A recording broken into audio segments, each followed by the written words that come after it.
Salut à tous, j'espère que vous allez bien. Enfin, une vidéo qui est très importante puisque c'est les leçons que j'ai tirées du Covid-19 et que vous devez aussi appliquer dans vos business. Alors, je ne vais pas vous dire que faire si le Covid-19 revient ou je ne sais quoi. Non, non, non. En fait, c'est quand un business est confronté à une crise profonde.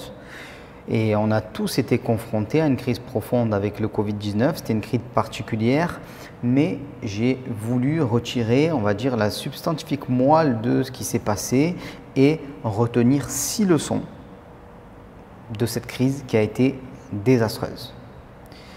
Ce n'est pas forcément dans l'ordre, voilà. Peut-être que pour vous, ce sera plutôt le point 3 qui sera le plus intéressant. Voilà. Donc regardez bien toute la vidéo, c'est vraiment nécessaire. Vous devez mettre en place ça dans vos business.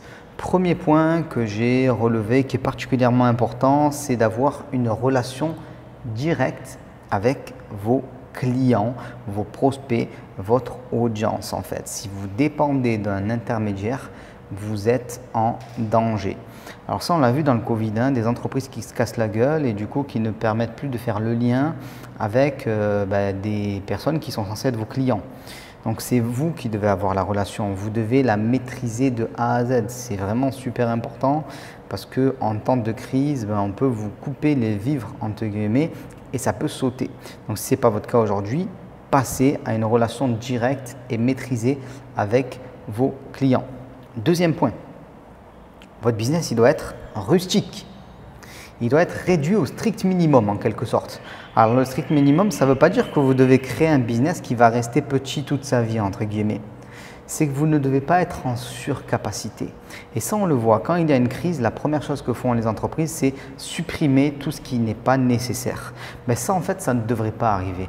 Vous devriez tout le temps être affûté, comme diraient les sportifs, c'est-à-dire avoir le minimum entre guillemets de gras pour avoir le maximum de performance. Donc que ce soit en ressources matérielles, que ce soit, alors je déteste ce terme, mais en économie on utilise ça, en ressources humaines, que ce soit en temps, il faut utiliser le strict nécessaire et vous devez être rustique parce que quand le choc arrive, c'est les mammouths qui meurent et les animaux agiles, ils peuvent continuer. Donc ça, c'est très important et on l'a vu avec cette crise. Si on n'est pas réduit, si on n'est pas rustique, si on n'est pas agile, on est embêté en fait, en quelque sorte. Ça me fait du coup passer au troisième point. Vous devez pouvoir modifier votre business model en quelques jours ou en quelques semaines quand il y a un choc, quand quelque chose ne fonctionne pas comme prévu, voilà, quand une crise se passe en fait. Pouvoir changer de produit à vendre parce que c'est peut-être plus la mode, voilà, ça a changé. Une nouvelle vient de sortir, boum, c'est plus la mode, on n'en vend plus, ça marche plus. Donc modifiez vos produits, modifiez vos axes de vente, vos actions commerciales sans que ça vous soit fatal. C'est très important. Donc ça, c'est vrai partout. Par exemple, si vous faites de l'immobilier, il faut avoir des biens immobiliers qui peuvent être utilisés dans différents modes d'exploitation. Et en business, il faut pouvoir rapidement changer de business model sans que vous risquiez la faillite en quelque sorte. Et pour pouvoir faire ça, on arrive au quatrième point, vous devez maîtriser votre chaîne de A à Z. Donc de l'acquisition du prospect jusqu'à la livraison du produit en passant par le marketing, la vente, l'approvisionnement, ainsi de suite. Je vais vous donner un exemple d'une personne que je suis en coaching dans le cadre de son business sur Internet.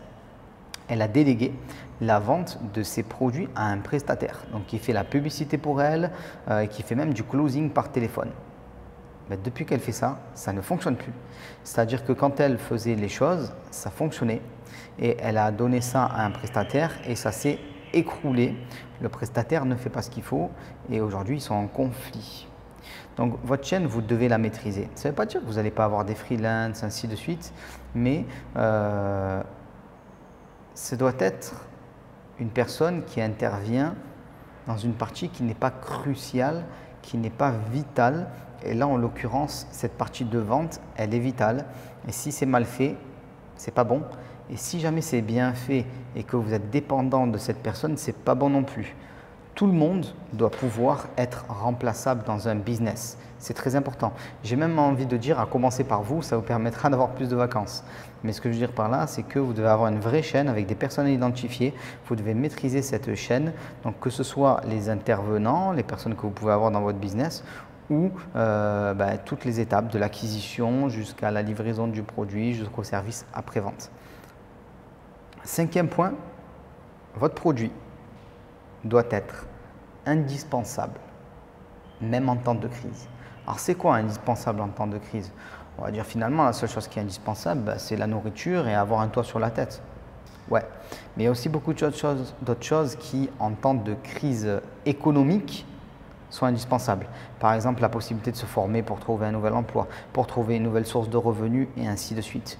Donc, contrairement à ce qu'on pourrait croire, tout ce qui est formation, en temps de crise, c'est juste indispensable en fait. C'est quand les gens, entre guillemets, perdent leur boulot qu'ils se disent « bon, je suis au pied du mur, je vais devoir faire quelque chose, qu'est-ce que je peux faire ?» Me former, il y a plusieurs manières de se former. Comment je fais? Je peux utiliser cette manière-là, se former sur Internet. Donc c'était le 5e point. Et le 6e point, c'est être diversifié. Si aujourd'hui vous faites que de l'immobilier par exemple, vous faites fausse route. Vous devez avoir plusieurs cordes à votre arc, c'est juste indispensable. Et la création d'un business sur Internet est nécessaire. Si vous avez que de l'immobilier, si vous avez un business sur Internet, vous devez vous mettre à faire de l'immobilier. Si vous avez une entreprise classique, vous devez l'importer sur Internet et vous devez utiliser ça pour investir dans l'immobilier de manière à avoir plusieurs axes de travail pour vous qui sont indépendants et qui vous garantiront en fait une super sécurité financière. Donc si vous voulez vous former, en savoir plus pour créer votre business en ligne, il y a toujours juste en dessous la formation Gagner sa vie sur Internet qui est disponible. Je vous laisse regarder, c'est les 8 étapes qu'il faut passer pour pouvoir créer un business en ligne. Et n'oubliez pas, si vous avez des questions, des commentaires, vous mettez ça juste en dessous de la vidéo et on se retrouve très vite. Ciao tout le monde!